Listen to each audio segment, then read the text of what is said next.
Here we are again, but this time we are breaking down the Rise of Skywalker trailer. First off, before we start breaking this trailer down, I have a lot of things to say, but the main thing I want to say is thank you to everybody who watched, commented, subscribed. I had a lot of love yesterday from when I launched this page. A lot of people texting me, calling me, thanking me. Just want to say thanks to all those who support. Keep telling your friends about this, your family. I really have a passion for this, and any support helps. With that being said, onward.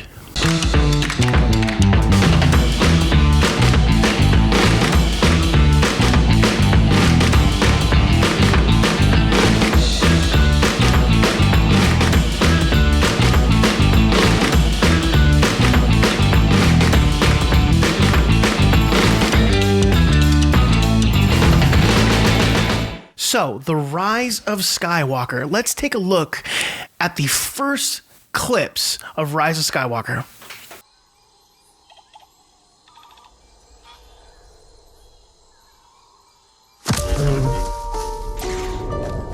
It's an instinct.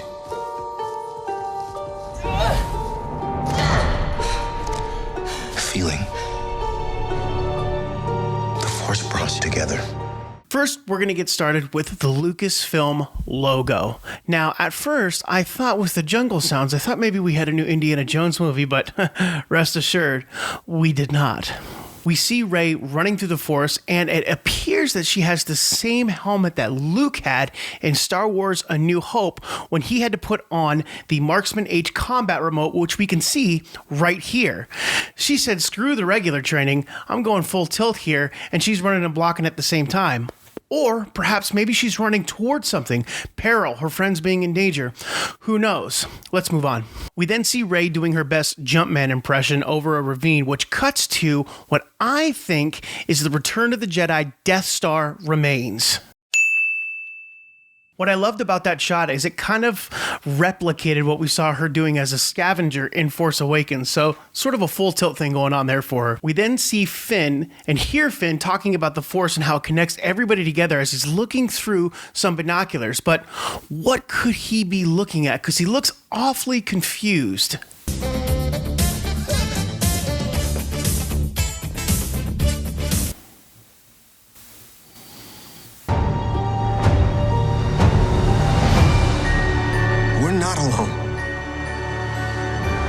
Good people will fight if we lead them.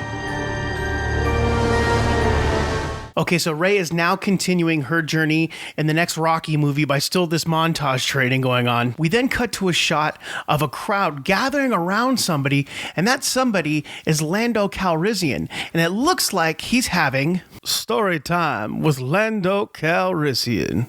This, ladies and gentlemen, is a story about how Lando wasn't in the last two movies, but for some reason decided to show up in this one.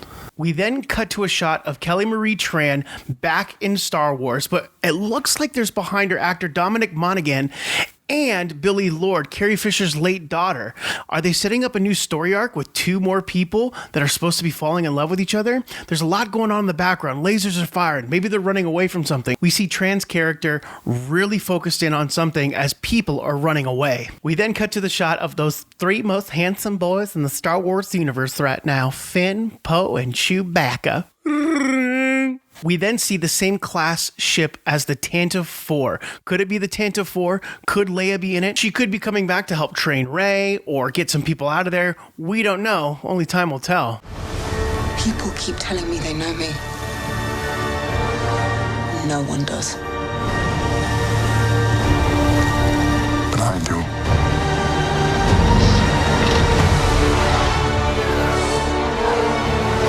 We then get these familiar shots of the Death Star and this ocean view that's going on. Some sick swells are coming in, bro. And we hear Rey say, people keep telling me they know me. And then she has this very interesting, dare I say, extremely angry face as she's looking for something. This is also the same face my wife makes when I use her towel for when I shower in the morning and she doesn't have a nice dry towel afterwards. Here he is, the biggest douche of the universe. Then out of the rainy shadows comes Kylo Ren with lightsaber in hand. He looks angry, but he also retorts to what Rey had to say with, I know who you are. We then cut to thousands of TIE fighters going into what looks like a glacier or some sort of underground planet of some sorts.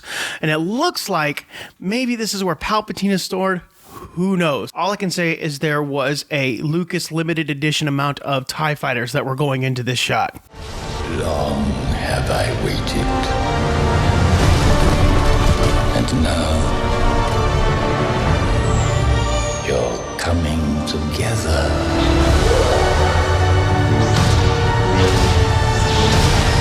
Is your undoing. We then cut to a shot of this interesting looking throne. Is it a Sith throne that has been stored away for many years, or is it perhaps Palpatine's throne that he's been sitting on for all this time and waiting to come back? Nevertheless, we hear his voice saying, "Long have I waited. Your coming together will be your undoing." Now, I'm no expert, but anytime he says that people are coming together and banding together to defeat him, in this story, they usually do. But maybe there's a twist. J.J. Abrams loves doing that stuff. Not likely. We then see a Star Destroyer, what looks like to be underground for a while, and then popping right up out of the ground. It's been laying dormant. Now, this isn't the same sort of Star Destroyer that we've seen from the First Order, but this, in fact, looks like an Imperial Fleet Star Destroyer. We then cut to one of my favorite shots in this trailer, and it's the Millennium Falcon swooping in front of a giant fleet of other rebel or perhaps the rest of the galaxy behind him, ready to face this new empire or the First Order. But if you look very closely, you could see right here is the ghost ship from Star Wars Rebels. Now, I am all for continuity in universes. I don't need to see the characters or anything, but just to give us little nods to let us know that they're there, it's pretty cool. We then cut to our crew in the Millennium Falcon, looking like they're having a great time. It actually looks like a family going on vacation to Disneyland, but I don't think that's going to be the case. Once again, we see Rey and Kylo fighting. Again. Explosion! After the explosion, we see a really crummy ship going down what appears to be a really big wave towards the Death Star remnants. What are you doing there, 3PO? Taking one last look, sir, at my friends.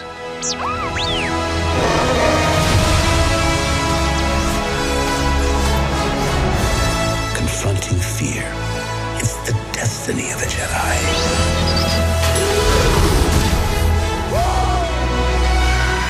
Your destiny. Then we see C-3PO being plugged into something, and if you saw the reaction, this actually really emotionally got me. Poe, not understanding that this guy has been in every single movie since this thing has started, asks a stupid question of, "Hey, 3PO, what are you doing?" "No, you idiot." And of course, 3PO asks, "I'm just taking one last look at my friends." Now, I swear to God, if they kill 3PO in this, I'm starting it now. Hashtag Anthony Daniels Oscar nod. We then see those handsome boys again running through a hallway, taking down stormtroopers. It's actually a pretty epic shot. I have a feeling that this might be a little further into the first scene, or the opposite of that. It could be the very last scene where we see everyone battling, and this is where their journey is taking them. We then see the shot of Leia hugging Rey for the 984th time. We then see BB-8 poke another droid. It blasts up in the air and releases its powder on this new desert planet that we're on. I can't remember the name of it for the life of me, but I'll remember when I start watching the movie or look this up after I edit all of this and put it together for you. But the boys seem to be super happy about what just happened. Then we cut to Lando on the Millennium Falcon cheering, "Ha ha ha," once again with Chewbacca, as we hear Luke's voice say that confronting fear is the destiny of a Jedi. As Luke is saying this, we see a Y-Wing, what appears to be going after a Star Destroyer by himself. It's a pretty cool shot. There's a really cool barrel roll to the left. I like stuff like that. Aviation shots are always fun. Let's keep going.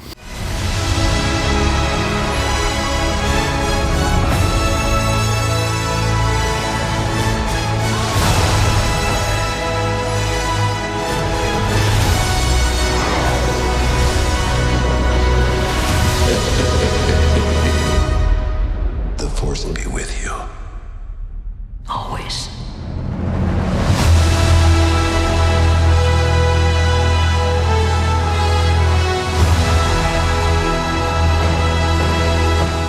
then get to a title card that says the saga will end. Right. And we see Finn and other characters that have been introduced to us, and BB-8 taking the charge on different kinds of horses on top of a Star Destroyer, full blast into something. This was my favorite shot of the entire trailer. Got me super pumped, super hype.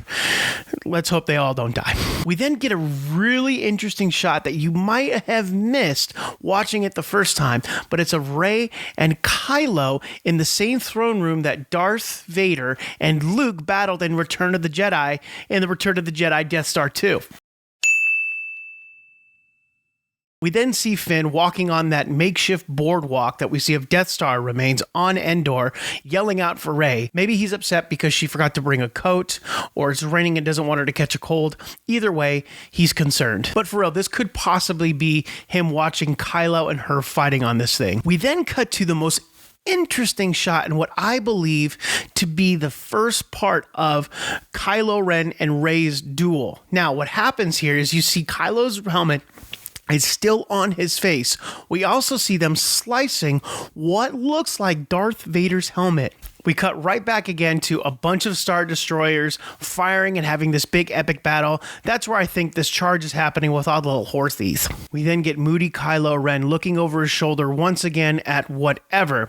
And then we cut to, on the left side of the screen, what appears to be Palpatine on the same contraption that the guy from Wild Wild West uses, the spider thing, walking towards Rey. And what's interesting about Rey is she's actually stepping back and looks absolutely terrified in this shot. Then we hear the famous line in all of Star Wars, "The Force will be with you," said by Mark Hamill himself, and then ends with "always," said by our Princess Leia, Carrie Fisher. As we see this, we see Rey holding a lightsaber, eyes glazed over, looking satisfied or perhaps completed in whatever her journey is. And then we get Star Wars: Rise of Skywalker. Now, have you seen this? I have gone over this thing a bunch of times today, looking for every little detail that I could. But if I did, comment below. Let me know what I missed or something that you saw that might have some interesting plot points going into Rise of Skywalker. Once again, my name is Donovan, and have you seen this?